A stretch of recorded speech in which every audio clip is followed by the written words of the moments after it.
Сорвавшись с эскалатора. Трагедия произошла в торговом центре на улице Ямашева. По словам очевидцев, мужчина 61-го года рождения решил спуститься с 3-го этажа здания, но встал на двигающийся вверх эскалатор.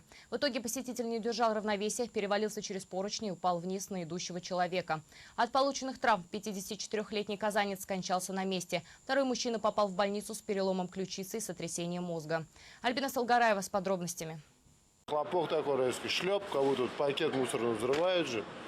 И у меня напарник, смотрю, этот хлопок, человек, что ли, говорит, упал, подходим к бортику, и там человек уже, то есть в крови 2 человека лежит. Звук удара о пол был слышен по всему торговому центру. Очевидцы трагедии рассказали, что мужчина собирался спуститься по эскалатору. На подходе к движущейся лестнице он споткнулся и упал на поручень. По словам работников магазина, все произошло настолько стремительно, что им только и оставалось, что наблюдать страшную картину. Сделать ничего не успели. Вот где 3-й этаж вот получается.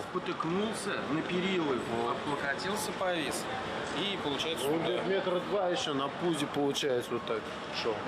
И потом вот в конце уже перевернулся и прям вниз на мужика. В воскресный вечер в торговом центре было много посетителей. Пролетев несколько метров, он упал прямо на шедшего внизу мужчину, который вместе со своей женой направлялся в сторону выхода. Очевидцы подбежали к месту падения и попытались привести мужчину в чувство. Но упавший уже не подавал признаков жизни, а принявший на себя удар был ранен. Голова разбитая была точно.